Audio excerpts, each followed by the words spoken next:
우리와 함께 하신 하나님을 체험하고 누리고 가장 사랑하시는 분이 가장 사랑하는 자에게 주시는 말씀, 내 양심에 듣고 기뻐하고 즐거워하게 하옵소서. 1분 동안만 기도하겠습니다. 우리 하나님, 마음과 몸과 영혼을 이 시간 주님께 드립니다. 이 시간 성삼위 하나님께서 우리 가운데에 충만하시며 함께 하시며 특별히 말씀으로 응답하시는 사실을 체험하고 누리는 시간, 가장 복 있는 자가 되게 하옵소서. 가장 사랑하시는 자가 가장 사랑하는 자에게 주시는 그 음성을 듣는 참으로 행복한 우리 성도들이 되게 하여 주옵시며, 모든 것이 자유하고 해방하며 평안하며 강건하며 모든 것을 다 가진 자의 자부심을 갖고 이 시간 하나님께 진정으로 감사하는 자들이 되게 하여 주옵소서. 주 예수 그리스도 이름으로 기도하옵나이다. 아멘.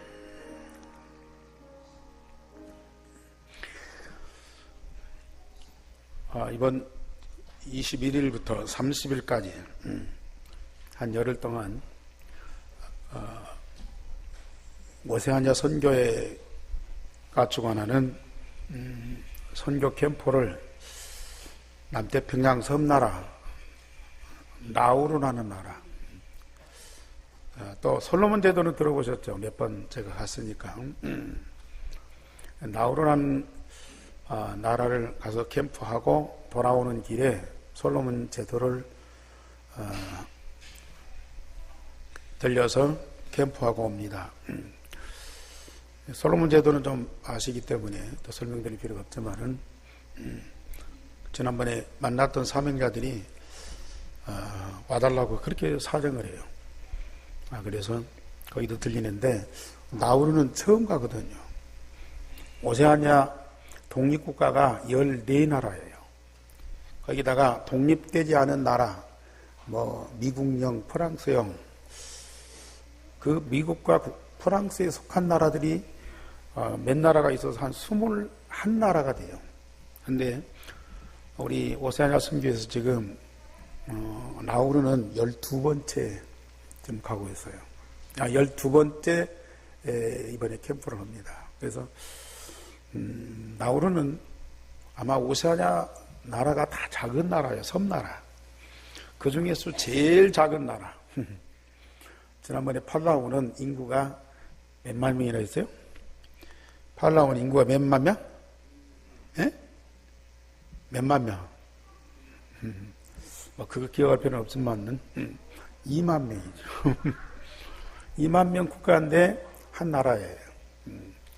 근데 이 나우루는 몇만 명? 1만 명.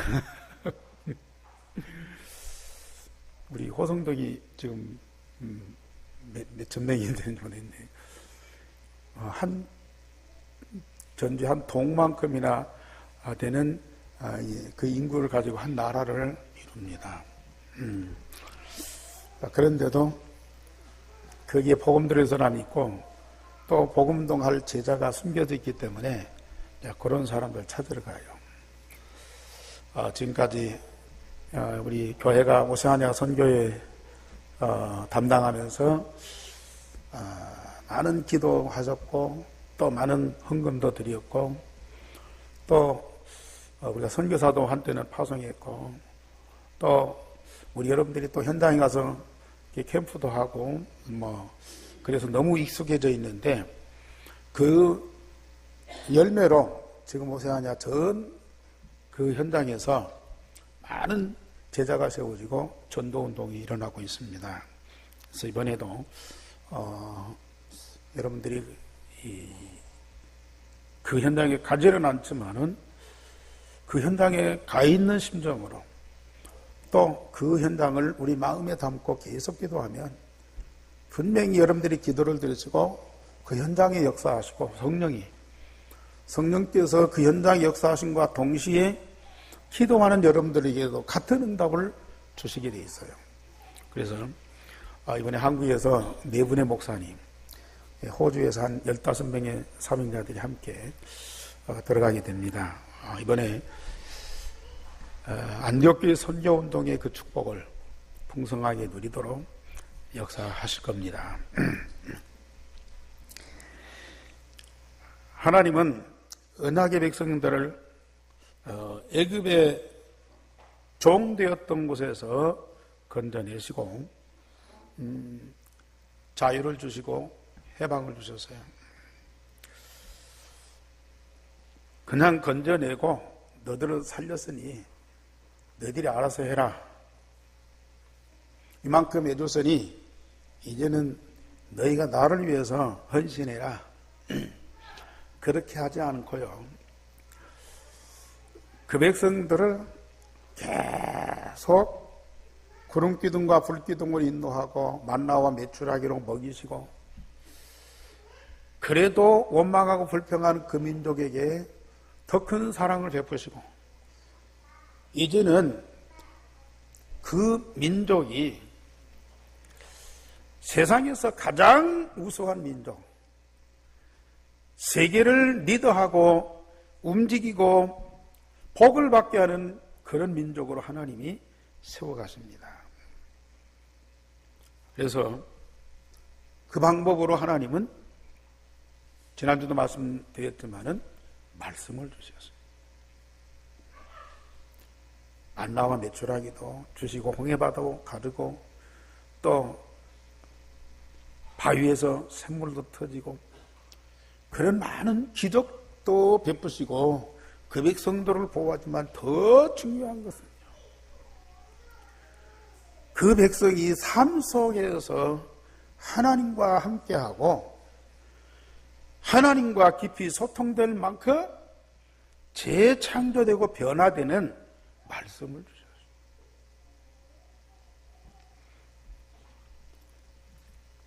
그래서 이 민족이 하나님의 모든 영광에 이르도록, 그래서 하나님은 참 사랑의 하나님이시다. 참 이스라엘 백성들은 이 호렙산에서 하나님을 뵙기도 두려워하고 하나님 음성도 두려워서 못 들어요. 감히 나갈 수도 없고 하나님의 음성 직접 듣는데 여기 뭐라고 하는 거는요, 제발 좀 하나님의 음성을 직접 듣지 말게 하시고 모세 당신이 좀 전달해 달라. 너무 두려워갖고요. 저는 하나님을 눈에 보도록 만나고 싶고 또 목사님들 통해서 어떤 메시지를 듣는 것보다 하나님의 음성을 내가 직접 듣고 싶은데 이 백성들은 그걸 두려워해요. 하나님이 얼마나 엄미하시고 거룩하시고 영광스러운 분인지 우리 인간들이 감히 하나님 앞에 접근할 수가 없어요. 또 하나님도 접근하지 말라. 죽을까. 하나님이 10가지 계명을 음성으로 들려주시는데 그 음성 듣는 것도 너무 두렵고 떨리는 거예요. 그래서 모세에게 당부합니다. 하나님의 말씀을 당신이 받아서 우리에게 대신 전달해달라. 그런데 언약이 성취된 지금 우리는 하나님 우리 어떻게 만납니까? 우리는 어떻게 하나님의 음성을 듣습니까? 24시 하나님과 함께하고 매일매일 하나님의 말씀을 마음에 묵상하면서 그렇게도 기뻐하고 즐거워하는 우리는 얼마나 행복한 사람이에요. 그래 지난주도 말씀드렸지만 하나님은 사랑이에요. 그 하나님의 사랑의 본질이 내게 그대로 성취되면서요, 그 하나님의 참사랑이 내 몸에서 체험되면서 너무 행복하고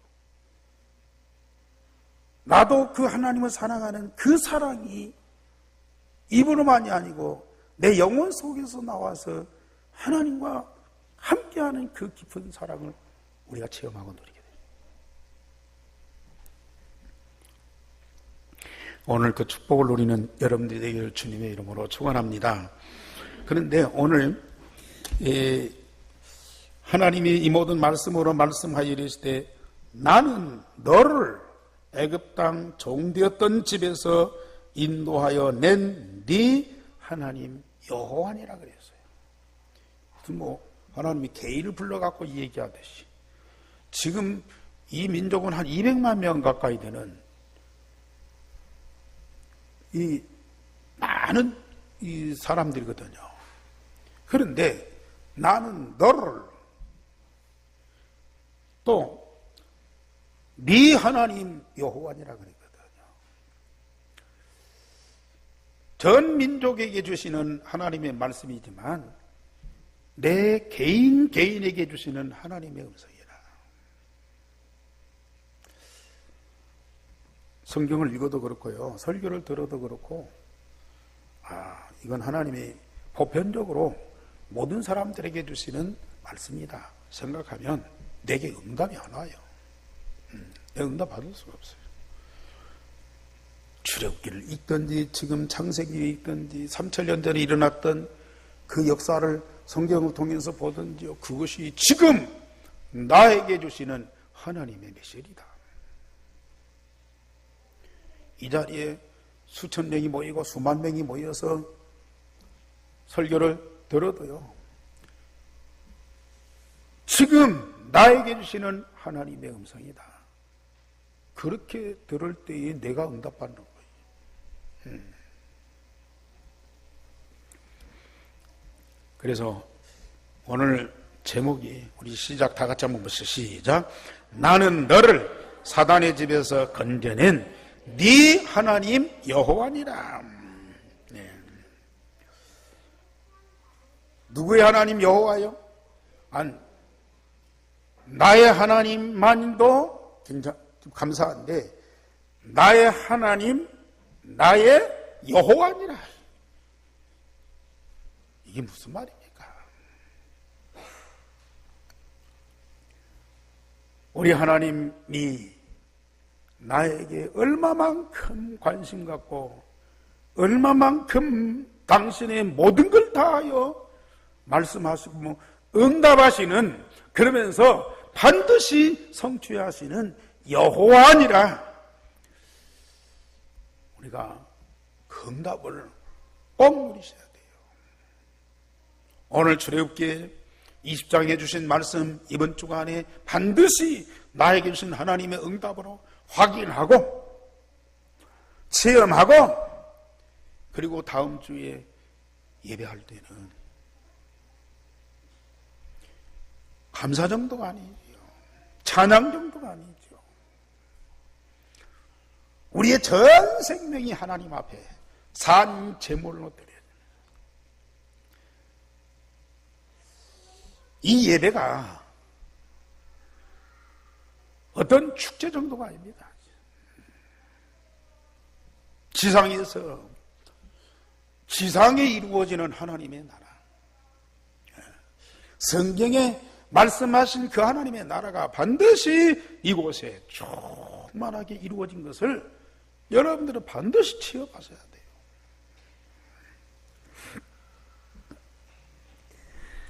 나는 너를 사단의 집에서 건져낸 네 하나님 여호와니라. 어찌 그렇습니까? 첫째로 여호와께서 구원받은 하나님의 자녀에게 주신 모든 말씀은 지난주에 19장에서 하나님이 모세에게 호렙산에 불러서 말씀하시겠다고 하면서 그 말씀 주시는 이유가 뭐냐? 대부분의 성도들이나 기독교인들이 하나님의 말씀 하면은요, 굉장히 부담스러워해요. 내가 예수 믿고 하나님 자녀이기 때문에 이 말씀을 내가 지켜야 하고 순종해야 되고, 그렇지 않으면 내가 죄인 되고 하나님 앞에 부끄럽고 또 벌 받을 것 같고 늘 그런 부담 속에서 말씀합니다. 그런데 정말 복음으로 구원받은 하나님의 자녀들이 하나님의 말씀 음성을 들을 때요, 아까 제가 기도한 것처럼 가장 사랑하시는 자가 가장 사랑하는 자에게 주시는 말씀이라.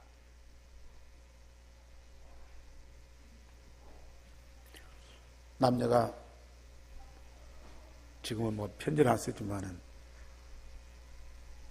사랑을 나눌 때 편지로 주고받잖아요.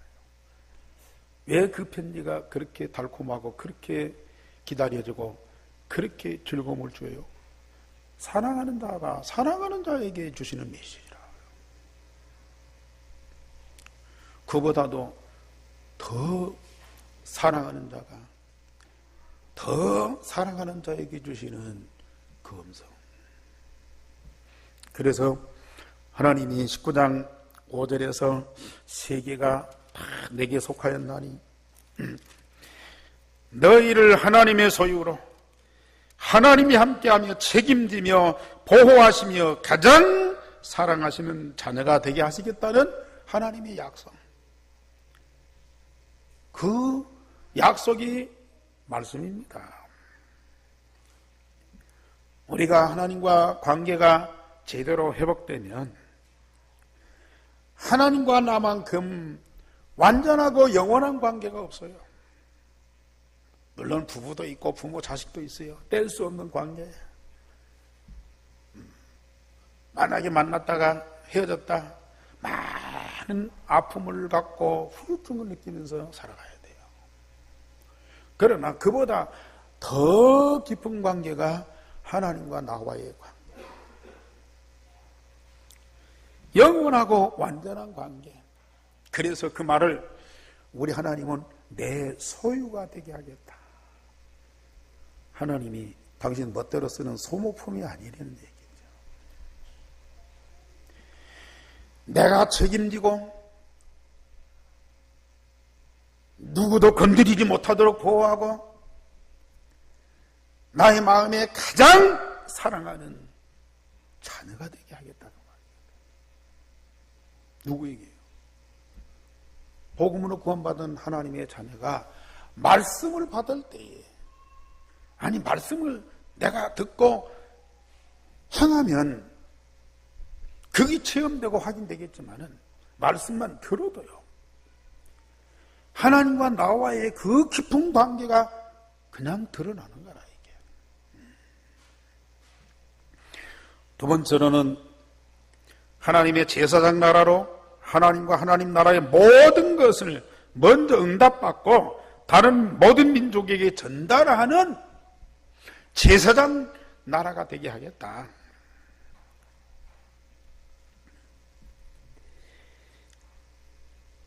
여호와 하나님은 나의 아버지시고 나로 하나님 여호와의 자녀가 되어서 하나님의 모든 것이 나의 것이고 나의 모든 것이 아버지의 것인데요, 그 모든 것을 내가 먼저 응답을 받게 하시고 응답받은 나로 하여금 세상 모든 사람들에게 그걸 전달해서 나와 같이 모든 사람, 모든 민족이 구원받고 똑같이 응답받도록 하는 그런 제사장 나라가 되게 하겠다. 우리가 구약에서 제사장들은 하나님이 기름 부음을 받고 일평생 동안 성전에서 백성들을 대신해서 하나님 앞에 제사하고요, 하나님께 받은 말씀을 백성들에게 전달하는 중간 역할하는 사람들이요, 하나님과 백성들 사이에 중간 역할하는 사람입니다. 그러니까 하나님의 모든 응답을 먼저 받고 백성들에게 전달하고 백성들이 소원하고 또 이 사죄하는 제사를 백성들을 대신해서 하나님 앞에 드리는. 이제 목사가 그 역할을 하죠. 그러나 하나님은 신약시대에 와서는 만인제사장, 모든 하나님의 자녀들, 모든 성도들, 하나님께 직접 나가고 하나님과 함께하고 하나님의 모든 것을 기도로 응답받고 그 받은 응답과 증거를 가지고 모든 사람들에게 전달해서 그 모든 사람들이 같은 응답받도록 돕는 제사장 나라. 우리 중직자들 성도님들이 지금 그 응답을 누리고 있잖아요.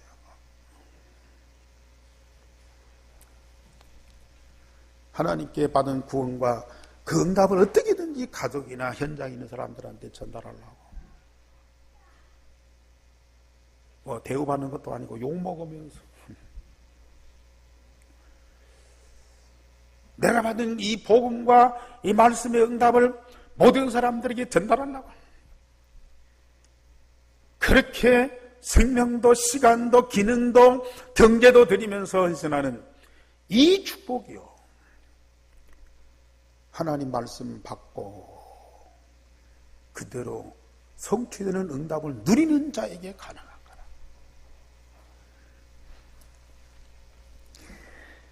그리고 세 번째로는 거룩한 백성이 되어 말씀으로 날마다 새롭게 재창조됨으로 하나님과 같은 본질로 바꾸어지게 하시겠다는 약속입니다. 말씀은 뭐 이래라 저래라 지시하고 명령하고 그런 것 같이 느껴져요. 하나님이 언약의 백성, 구원받은 자녀들에게 어떤 응답과 어떤 축복을 주시겠다는 약속입니다. 하나님 당신의 그 깊은 것, 그 소중한 것을 말씀으로 드러내서 우리가 깨닫고 기도하면 하나님은 그대로 우리에게 성취하시겠다는 하나님의 약속이에요. 우리가 그 말씀 받고 기도하고 응답받다 보면요, 우리가 어느 날 하나님의 본질, 하나님의 본능, 이것이 우리 안에 와 있어요. 참 감사하지요.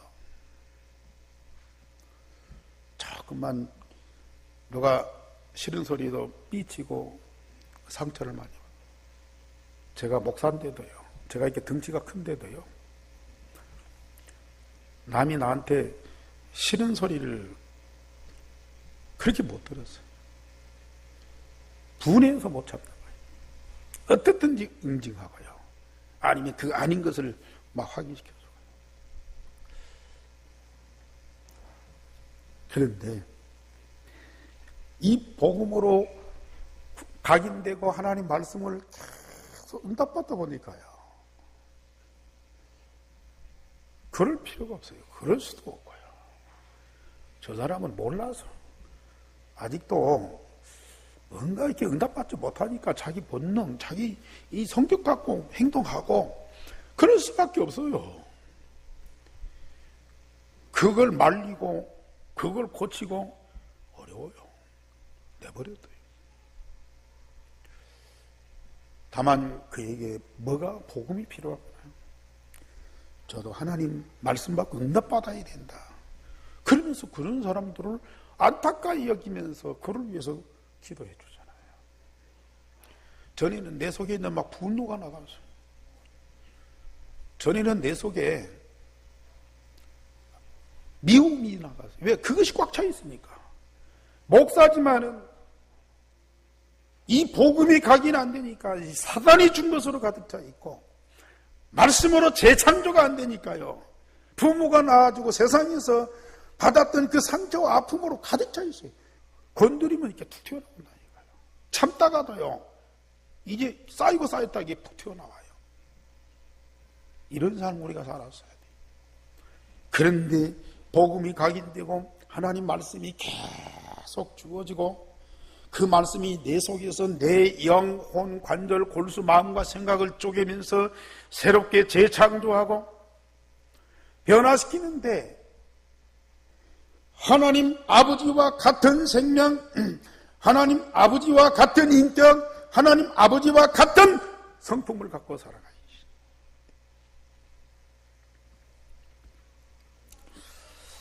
다른 사람들은 어떻게 평가할지 몰라도 저는 그게요 보인다니까. 내가 변화되는 걸 내가 보여요.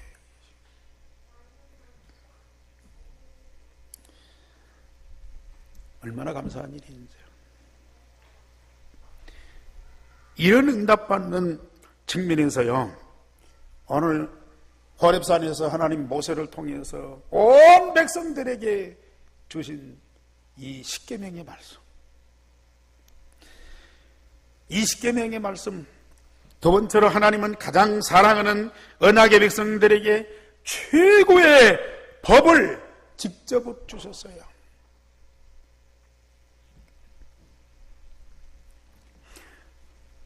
전에는 이 십계명 많이 외우잖아요. 안 외우면 세례를 못 받았어요. 우리 어렸을 때 세례 받을 때 십계명 반드시 외워야 돼요. 주기도문 외워야 돼요. 사도신경 외워야 돼요. 12제자 이름 외워야 돼요. 그 세례 받으려면요, 이거 안 외울 수가 없어요. 다 목사님한테 그걸 외워서 고백을 해야 돼요. 또 뭐 신앙생활하고 또 목회하려니까 성경 안 읽을 수 있어요? 성경 읽어야 돼요. 그런데요, 이 십계명 보고 읽을 때마다 얼마나 부담되네요. 하나님이 인간들에게 주신 계명이라고 말이에요. 계명은 안 지키면 안 되잖아요. 안 지키면 죄가 되잖아요. 반드시 지켜야 되는데 얼마나 어려운 말씀이에요. 이 십계명은 하나님이 주신 최고의 법. 그래서 모든 국가가 이 십계명을 바탕으로 해서 국가의 법을 만들었잖아요. 그런데 지금 오늘 이 말씀을 읽을 때 저는 어떻게 느꼈느냐. 어제도 이 말씀을 읽으면서, 저는 이번 주 안에 이 말씀을 계속 읽으면서요, 막 흥분되는 거라. 전에는 너무 부담스러웠는데요, 이제는 막 흥분되는 거야. 왜? 이 말씀이 내게 응답으로 와 있기 때문에.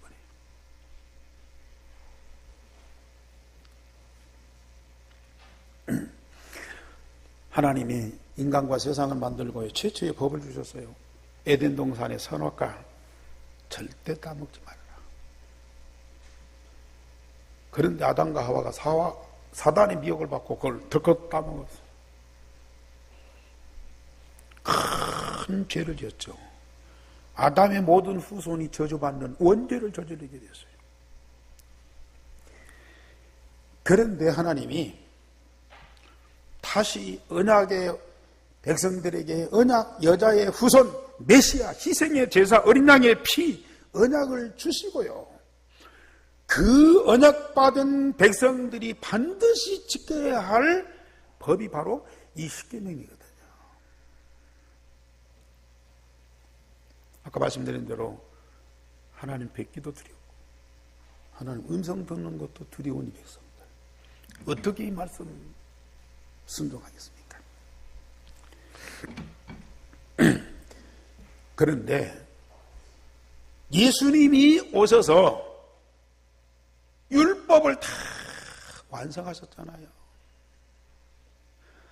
십자가상에서 다 이루었도다. 물론 복음을 완성하셨다 그 말이요. 복음을 완성하셨다 그 말은 모든 율법, 모든 계명을 우리 예수님이 다 성취하셨어요. 십계명을 중심한 구약의 모든 율법을 우리 예수님이 십자가 부활해서요 완성하셨어요. 다 지키시고 성취하셨어요. 우리는 이 율법 지킬 필요가 없어요. 그 율법을 완성하신 예수 그리스도만 믿으면 우리는 그 율법을 다 지킨 것이 돼요. 우리는 그 율법을 다 성취하신 것이 된다고요. 이게 왜 그렇습니까? 오늘 이 십계명을 자세히 보시면요, 두 가지 분류로 나눠요. 첫째 1계명에서 4계명까지는 하나님과 나와의 관계를 회복하는 하나님의 법이에요. 5계명에서 10계명까지는 언약의 백성들이 인간과 인간 관계를 회복하는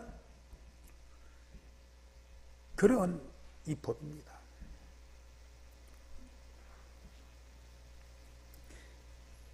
그래서 언약의 백성과 하나님과의 관계를 유지하는 법. 첫째는 나 외에는 다른 신들을 내게 두지 말라. 모든 세상 사람들은 기독교나 불교나 천주교나 등산교나 당궁교나 모든 동서양의 종교가 다 똑같다고 해요. 다 같은 종교로 그렇게 인정을 해요. 또 목사님들조차도 모든 종교, 모든 신들은 다 똑같아요. 어느 신이든지 그 신을 믿으면 구원받고 그 신의 복을 받아야 되고 그 신이 지켜줘야 되고 심지어 토방신, 마당신, 직한신 이것도 다 똑같다는 거예요. 모든 지성인들이 그렇게 얘기합니다. 모든 종교인들이 그렇게 얘기합니다. 그런데 오직 여호와 하나님만은 다르다. 그러면서 너는 나 외에는 다른 신들을 네게 두지 말라. 그럼 하나님은 이기주의자 아닙니까? 하나님은 독선자 아닙니까? 자기만 옳고 다른 신들은 다 귀신이라고 하고 사단이라고 하고 다 그러고 벌이라고 그러고. 아니요. 사단은요 자기들 존재를 부각시키고 모든 사람들을 미혹하기 위해서 다 똑같다고 얘기한다니까요.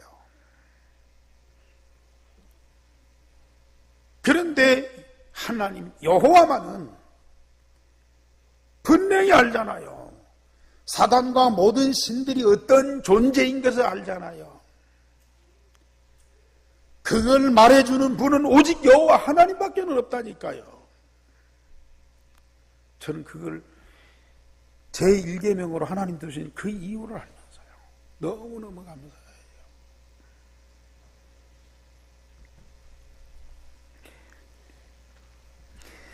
그러면서 너를 위하여 어떤 새긴 우상들 만들지 말고 그것을 섬기지 말라고 말합니다. 사단의 무서운 전략이 우상입니다. 모든 민족, 모든 국가는요 전부 다 종교가 있고 그 종교를 상징하는 우상을 만들고 그 우상 앞에 제사하고요. 그것이 문화가 돼 있고요. 전통이 돼 있고요. 그것이 사상으로 이념으로 각인돼 가고요. 절대로 그것이 안 무너져요. 자, 종교가 다 다르죠. 우상이 있죠. 그것이 제사지요, 문화지요, 사상이죠, 이념이죠. 그러니까요. 전 세계 민족이 각각 다를 수밖에 없어요. 그 다른 자들이 서로 가정을 이루고 국가를 이루고 또 사회를 이룹니다. 그러니 갈등, 분쟁이 일어날 수밖에 없는 거라 이게. 우리 기독교마저도 우상을 만들어 놓고 섬기는 사람들이 너무 많아요. 그러니까 복음이 심의하고 교회당이 성전이라고 그래갖고 성전을 신성지 십자가 거기다 걸어놓고요. 이 십자가가 복 주는 거고 십자가가 하나님인 것처럼 하나의 상징인데 그것을 섬기는 대상으로 만들어요. 오늘 이 시대의 가장 큰 문제는 우상 문제입니다. 사람들은 하나님도 눈에 안 보이니까 답답해. 좀 눈에 나타나서 뭔가 보여지면 확실히 믿겠는데 답답하단 말이야. 그래서 뭐라도 만들어 놓고 그 앞에 기도하려고 그러고요. 거기서 뭐가 하나님 역사하는 것처럼 그렇게 기대하고요.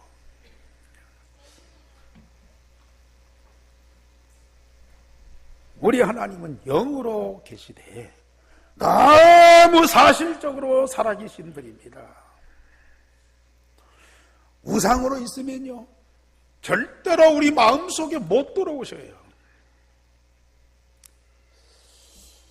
형상으로 있으면은 절대로 저 깊은 위기 속에 있는 나를 건져낼 수가 없어요. 영으로 계시기 때문에 어디든지 계시고요, 무소부지하시고 무소불능하신 하나님이라. 그러면서 너는 네 하나님 여호와 이름을 망령되이 일컫지 말라고 세 번째 말씀하죠. 여호와 이름을 망령되이 일컫는 자를 죄 없다 아니한다 그랬습니다. 참 우리 기독교인들이 하나님 이름을 많이 부르죠. 감사한 일이죠. 근데 구약시대 성도들은 아까 말씀드린 대로 여호와의 이름을 부르기도 두려워했어요. 그래서 글 쓰다가 여호와라는 이름을 그냥 남겨놓고 쓰든지 붓을 다시 빨아갖고 다시 쓰든지 굉장히 이게 존경을 했어요. 그러나 그런 식으로 해서 여호와의 이름을 존경하는 그게 아니고요. 정말 여호와가 누구인 줄 알고요, 여호와가 누구인 줄 알고요, 그 이름을 합당하게 부르라고 말해요. 지금까지 우리가 출애굽기에서요, 모세를 불러서 애굽의 백성, 종되었던 백성들을 건져내라고 하면서 모세에게 계속 당부한 말씀이 나는 여호와다, 나는 여호와다, 내가 여호와인 줄 저 이스라엘 백성들에게 알게 하라, 내가 여호와인 것을 저 애굽 백성들에게 알게 하라. 그 여호와가 누구인 것을 알게 하고요, 그 여호와만이 참 하나님 되신 것을 계속 보여주시는 거예요.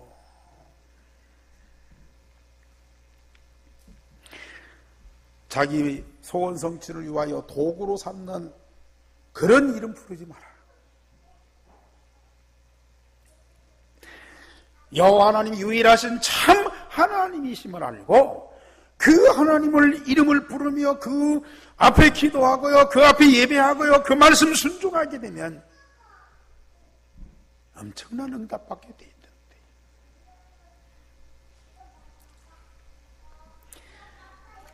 천번 만번 불러도요 우리 하나님은 다 대답하십니다.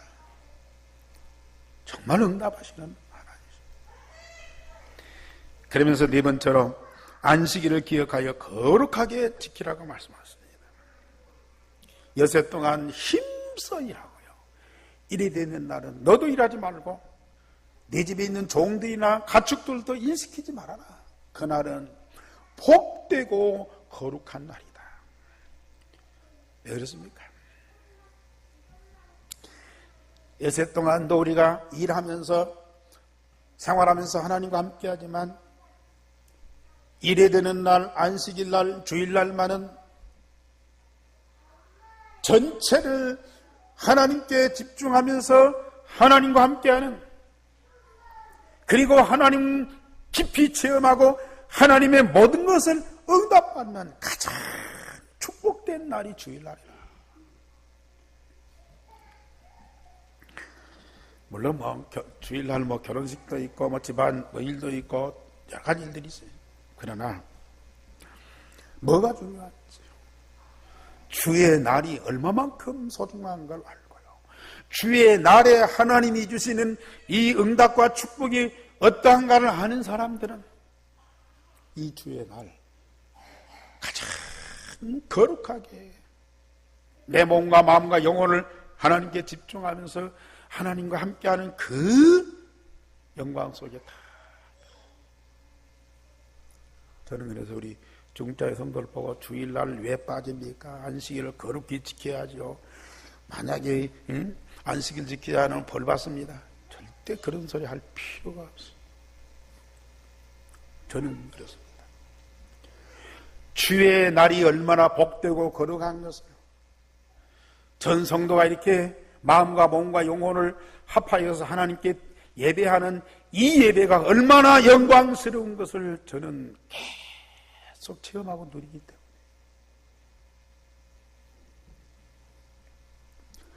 그래서 하나님의 형상으로 창조받고 하나님께 예배할 수 있는 특권을 인간에게만 주셨어요.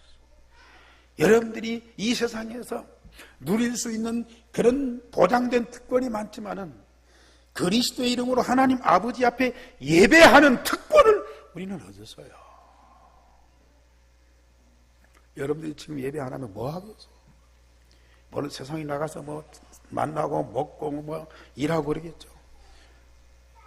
예배가 안 되면 결국은 우상을 섬겨야 돼요.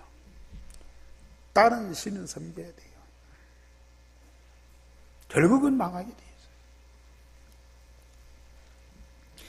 하나님과 나와의 진정한 관계를 회복하는 최고의 법이요, 오늘 십계명이라.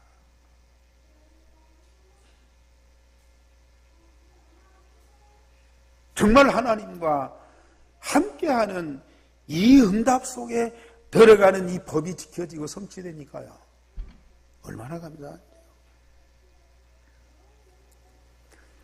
두 번째, 언약의 백성들과 인간의 관계를 이루는 최고의 법이 오늘 5번째부터 6번째까지입니다. 내 부모를 공경하라. 여러분들이 땅에 태어날 때 맨 먼저 만나는 사람이 누구예요? 부모잖아요. 부모에 의해서 이 땅에 태어나니까. 맨 먼저 부모를 만나고 부모에 의해서 존재하는데요.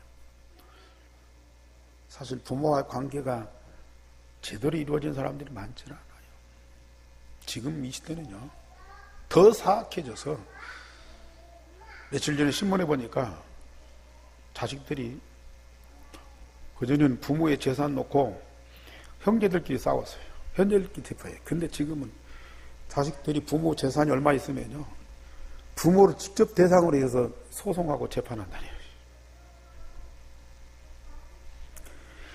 이 사단에 의해서요, 관계가, 인간관계, 맨 첫 번째가 부모 자식의 관계인데 완전히 무너졌어요. 부모 자식의 관계 무너지니까 형제관계 말할 것도 없죠. 나중에 부부관계 혼란스럽습니다. 세상 나가서 어쩔 수 없이 뭉클어져서 살지요. 정말 인간관계 없어요. 전부 이해관계 따라서 만나고 헤어지죠. 살인하지 말라, 간음하지 말라, 도둑질하지 말라, 내 이웃에 대하여 거짓 증거하지 말라, 내 이웃의 집을 탐내지 말라. 우리 예수님이 계명을 다 완성하셨어요. 우리는 그 예수 그리스도만 믿고 마음에 영접하고 그 그리스도가 내 마음에 각인만 되면 이 법은 당연히 성취되게 돼요.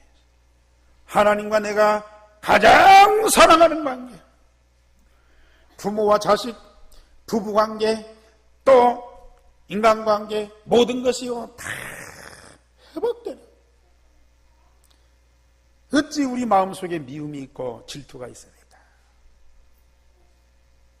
그리스도가 내 마음에 각인되면요, 그게 있을 수가 없는 거라. 이게. 살인하지 말라, 간음하지 말라, 도둑질하지 말라, 탐내지 말라, 거짓 증거하지 말라. 지금은 이런 말 자체도 없어요. 교회에서도요, 이런 말 별로 안 해요. 못 해요. 너무 이게 사악한데요. 듣지도 않고 말할 수가 없는 정도로 우리 기독교인들마다 타락해버렸다니까요. 그런데 유일성의 복음, 그리스도로 각인 뿌리 체질되니까요, 이런 최고의 법, 하나님과 나와의 관계, 인간 모든 관계가 다 회복되면서요, 얼마만큼 자유하고 얼마만큼 평안하냐고 말이에요. 여러분들이 그 축복 누리시기 바랍니다. 마지막 세 번째로, 언약의 백성은 말씀 주신 여호와께 반드시 제단을 쌓아라. 이 말씀 받은 언약의 백성들이 이제는 하나님 앞에 예배하는 삶을 살아야 돼요. 그런데 예배드리기 위해서 뭘 또 만들어? 하나님을 비겨서, 이게 하나님이다 하고 은으로 금으로 뭘 만들어서 모셔놓고 그 앞에 예배 절대 하지 말아라.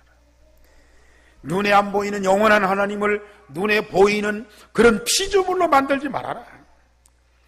그리고 내게 토단을 쌓고 그 양과 소를 번제와 화목제로 드려라. 그 앞에 드리는 제물, 소와 양의 이 제물을 번제와 화목제로 드려라. 그 말은 뭡니까?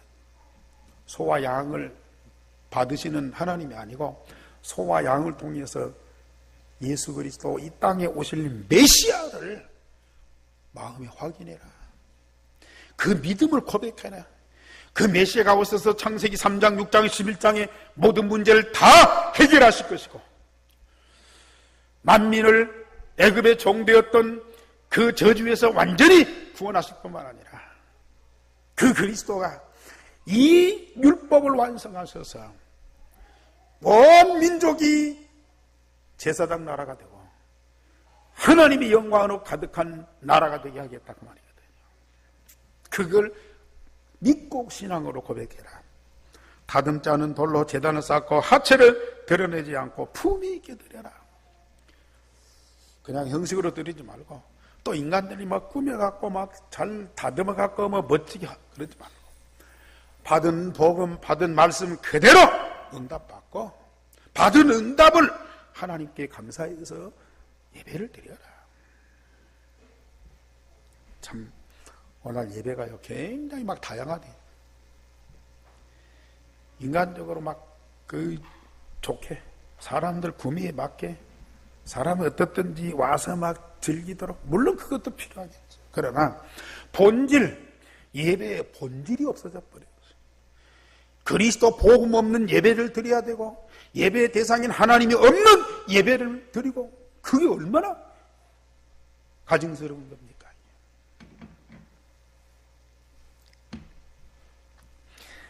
결론적으로 말씀드립니다. 우리는 세상에서 가장 즐거운 것이 뭐예요? 제가 시편 1편을 예배 시작하면서 읽었지만, 복 있는 사람은 어떤 사람이에요? 여호와의 말씀을 즐거워하며 주야로 묵상하는 자로다. 세상에 좋은 것들, 귀중한 것들 많아요. 세상에서 가장 내게 즐거운 건 하나님 말씀이에요. 그 말씀을 밤낮으로 마음에 담고 깊이 묵상해 보세요. 얼마나 행복한 시간입니까? 얼마나 행복한 시간인지, 어디 가서 그 즐거움을 찾을 수 있습니까? 이 즐거움을 놓고 어디 가서 뭘 찾습니까? 강단의 말씀 흐름 속에 말씀을 즐거워하고 주여는 묵상하라. 다윗의 고백이 여러분들의 고백이 되기를 주님의 이름으로 축원합니다. 말씀으로 날마다 새롭게 재창조되어, 그러면 때를 따라서 열매를 맺을 수밖에 없어요. 말씀이 성취되는 응답을 우리가 받게 됩니다. 내가 재창조되면서 날마다 새롭게 되어지는 내 모습을 보면서 내가 얼마만큼 감사하고, 여러분들이 좀 사업이 잘 안 될 수도 있어요. 어려움이 올 수도 있어요. 문제 사건이 생길 수 있어요. 물론 그리스도가 답이죠. 그런데 그리스도가 답이면 그 문제 없도록 합니까? 병든 것으로 와서 막 금방 치료합니까? 천만의 말씀이죠. 어려우면요, 그 어려운 문제를 내가 해결하려고 하지 말고 하나님이 해결해 주시도록 기도하지 말고요, 뭐 하세요? 나를 변화시키세요. 나를 변화시키라니까요. 사건 문제 왔다. 그 사건 문제를 해결하고 몸부림치지 말라니까요. 말씀을 통해서 나를 새롭게 변화시켜요. 저는 지금까지 그걸 얼마나 많이 경험해요. 하나님이 나에게 또 얼마나 많은 어려움을 주셨는지 몰라요. 내가 기도하고 그리스도가 답이다 아무리 해도 해결이 안 돼요. 그런데요, 말씀을 내 마음에 담고 묵상하면서 기도하고 나를 치유하고 나를 변화시키니까요. 문제가 아니야. 하나님이 와서 즉각 해결해 주는 것도 있어요. 그러나 하나님의 답은 말씀을 주어서 나를 새롭게 재창조해서 변화시켜서 하나님의 지혜와 능력 있는 사람이 되도록 만들어 주시는 거라. 시간이 좀 걸리겠죠. 정답입니다. 말씀 응답의 열매로 이 증거를 가지고 현장 살리는 말씀 운동하세요. 얼마 안 가서 세계 살리는 주역이 될 겁니다. 반드시 세계 살리는 주역이 돼요.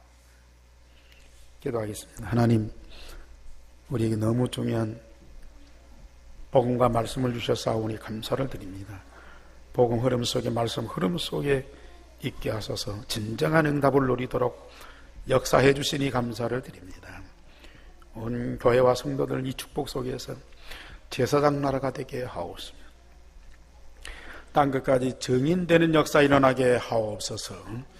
주 예수 그리스도 이름으로 기도하옵나이다. 아멘.